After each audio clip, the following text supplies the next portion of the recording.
clave. Recordamos que pueden interactuar con nosotros a través de la etiqueta numeral hora clave. Y le damos la bienvenida a nuestro invitado Andrés Ignacio Silva. Andrés es consultor político y además especialista en marketing electoral. Bienvenido. Muchas gracias, Manuel. Bueno, Andrés, nos gustaría mucho conversar contigo en relación al escenario político de América Latina, ¿no? Sobre todo en materia electoral, ¿no? Y hay un hecho pues que marca de alguna manera la situación que fue la reciente victoria que ocurrió en Bolivia y que sin duda alguna pues significó un cambio importante en relación a lo que venía siendo los largos mandatos del partido MAS y de los presidentes Evo Morales y Arce, ¿no? Esta victoria de Rodrigo Paz Pereira, pero ¿define una tendencia o piensas tú que se corresponde con una situación específica de Bolivia? Bueno, bienvenido. Muchas gracias, Manuel. Bueno, la victoria de Rodrigo Paz pareciera marcar una tendencia que se está viviendo en estos momentos en Latinoamérica.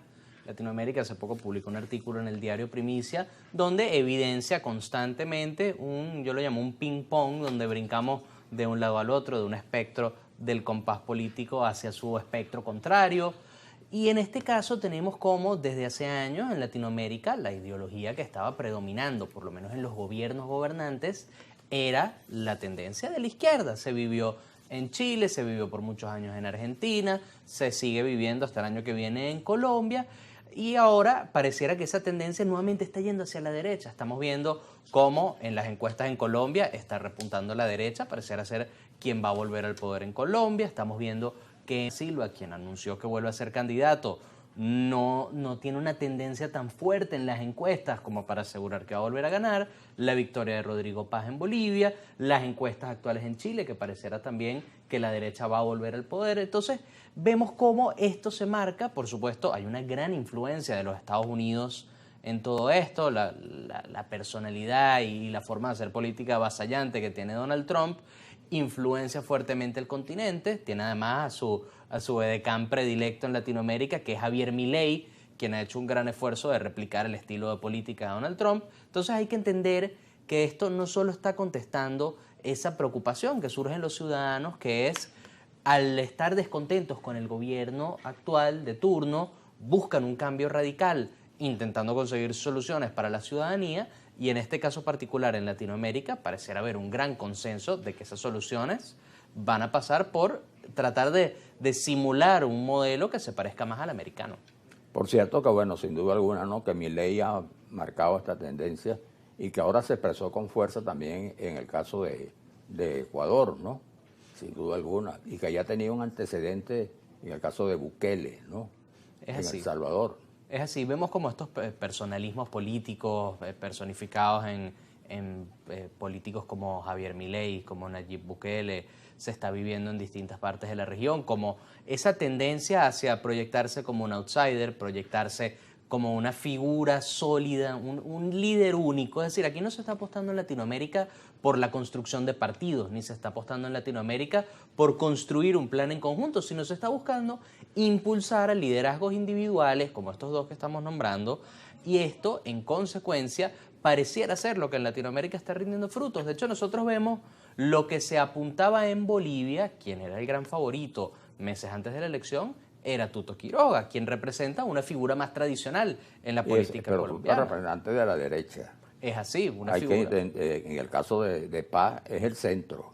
Es así. Entonces nosotros lo que estamos viendo es que estas políticas, claro, están yendo de izquierda a derecha. Lo que está variando en la región es qué tan a la derecha se están yendo estas tendencias, porque al final la gente no está creyendo en la ideología. Por eso vuelvo a recalcar el hecho de que aquí lo que se están construyendo en Latinoamérica son liderazgos individuales, no tanto partidistas.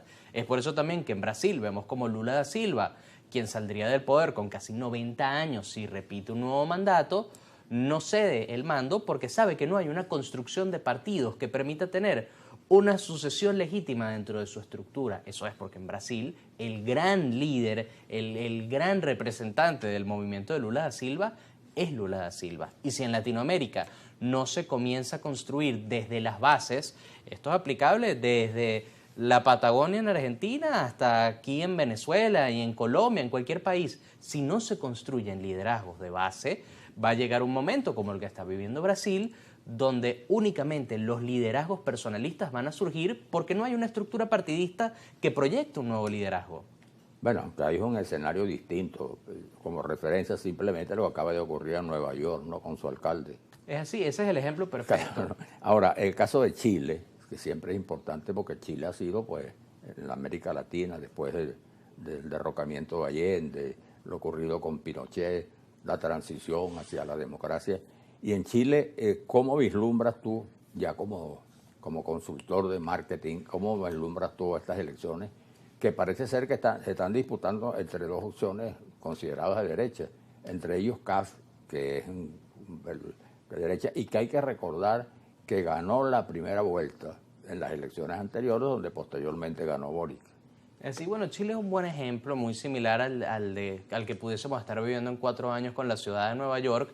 En Chile llega Gabriel Boric con propuestas disruptivas, con un buen liderazgo que comenzó desde lo estudiantil y además con su gran proyecto que fue las consultas para la reforma constitucional. ¿Qué pasa con Boric? Los gobiernos actualmente se están dedicando a realizar una campaña permanente. Esa es la manera en la que la política se está llevando hoy en día. Es decir, la campaña no es únicamente la campaña. Uno tiene una mentalidad de que siempre se está en campaña. Y con el caso de Gabriel Boric, esa campaña permanente, él la dedicó a un proyecto que durante los años de su presidencia demostró ser un proyecto fallido, un proyecto que él nunca pudo ejecutar. Entonces, al casarse con una bandera que no estaba prosperando y que por lo que ya se evidenció, no terminó de prosperar, Gabriel Boric ató el éxito o no éxito de su gobierno a un proyecto que fracasó. Entonces, en este caso, para el chileno es muy sencillo poder virar hacia el lado contrario porque Gabriel Boric, que era un experimento, por decirlo de cierta manera, similar a lo que vivieron los colombianos, lo que han vivido los colombianos con Gustavo Petro, este es un experimento que se está virando hacia una política más tradicional, que está virando hacia un liderazgo más reconocido. En este caso, José Antonio Kast es una figura que siempre tiene años en la política chilena, tiene años intentando llegar a la presidencia y por lo menos en estos momentos pareciera estar en una posición favorable donde, ante un liderazgo de izquierda casi nulo para estas próximas elecciones, él es la figura dentro de las opciones de derecha en Chile que está mejor posicionado para hacerse con la victoria. Hay también otro tema importante, ¿no? El caso, por ejemplo, de Perú, que en una oportunidad anterior tuvimos la oportunidad de conversar contigo en el caso de Castillo, el presidente que ganó y fue derrocado al poco tiempo. Pero lo que nos interesa hablar es qué va a ocurrir en Perú, donde ocurren y se dan circunstancias tan raras, tan curiosas. ¿Cómo vislumbra ese escenario?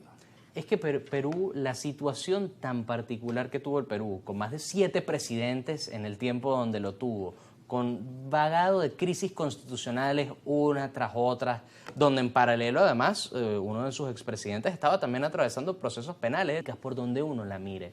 Entonces, en este escenario de tanta incertidumbre, donde ese proyecto Pedro Castillo o esos proyectos anteriores ya se demostraron que no son lo que necesita el peruano, evidenciado por la falta de capacidad que han tenido de permanecer en el poder los presidentes que entran, tenemos un personaje también muy conocido en la política peruana, con un liderazgo muy personalista también, a pesar de que se basa en la figura de su padre, que es el de Keiko Fujimori, que llega a intentar por 4ª vez hacerse con la presidencia. ¿Cuál es la diferencia?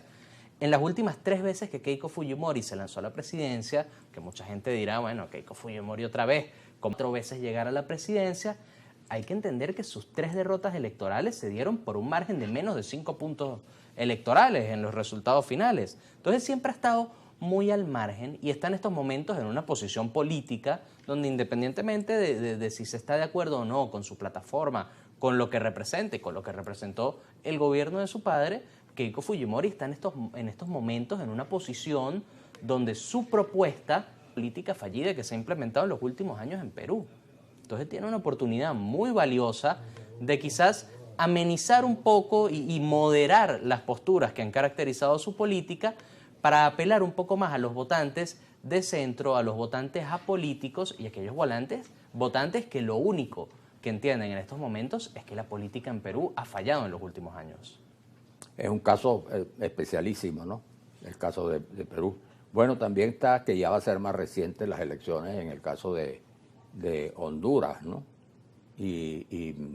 ¿Cómo se vislumbra ese escenario? Bueno, en Porque Honduras lo que ocurre allí puede tener un efecto, un rebote también en Centroamérica, ¿no? es así, vemos como la política centroamericana ha ido poco a poco tendiendo más hacia ese buquelismo que de cierta manera también replica, guardando las distancias, el modelo americano. Tenemos una presidenta como Xiomara Castro que ha también gobernado de una manera mucho más tradicional, una política de tradición en Honduras, por su familia, por toda la trayectoria La herencia política de que han Zelaya, tenido. ¿no? De alguna manera. Es así. Entonces, cuando nosotros analizamos qué está pasando en Centroamérica, hay que entender que el modelo de El Salvador, guste o no, es un modelo que dentro de su ciudadanía ha calado y ha sido aceptada. Entonces, cuando se tiene el ejemplo de cómo El Salvador se ha ido proyectando internacionalmente, para los votantes les entra una necesidad de ellos también pertenecer a una nación que se proyecte internacionalmente, una nación que tenga buenos lazos comerciales con entes. Entonces, pareciera que el gobierno de Xiomara Castro, por lo menos su partido, su liderazgo, no va a prosperar en estas elecciones en busca de ese cambio que los ciudadanos en Honduras y en toda la región le están exigiendo. Bueno, ya para concluir, aunque sea brevemente, alguna reflexión sobre Colombia, nuestro país cercano, que a lo largo de los últimos años sus gobernantes tuvieron una actitud muy agresiva, ¿no? Y de Venezuela también en relación a las relaciones de ambos países, y que con la presidencia de Petro las cosas han cambiado, pero están de cara a unas elecciones. ¿Cómo se vislumbra el escenario final? Bueno, la gran conclusión para las elecciones de Colombia es que quien quede, por lo menos desde el punto de vista de los venezolanos, tiene que ser un gran aliado de Venezuela. No podemos permitirnos ni tener una política como la de Iván Duque, donde el mayor aliado de Venezuela, que es Colombia, quedó alienado completamente, ni tampoco podemos permitirnos un aliado como lo ha sido Gustavo Petro, donde a veces pareciera que nos genera más problemas que las soluciones que puede aportarnos. Entonces hay candidatos muy interesantes en todo el espectro político en Colombia. Tenemos a David Luna, que ha hecho una campaña excelente, tenemos a Sergio Fajardo, que es un político de tradición. Ya conocido ampliamente. Es así, y tenemos a muchos otros que han representado una manera distinta de hacer política. Y lo importante es que a la hora de escoger en Colombia a un nuevo presidente, se escoja uno que, muy similar a lo que pasó en Medellín en la década de los 90, construya planes de gobierno que permitan, nuevamente valga la redundancia, que surjan liderazgos de base por un proyecto macro que vaya más allá de cada liderazgo individual. Y eso es algo que debe repetirse no solo en Colombia, sino en toda la región. Bueno, muchas gracias. Gracias por acompañarnos, muy interesante la conversación. Bueno, tenemos que ir al corte, ya volvemos.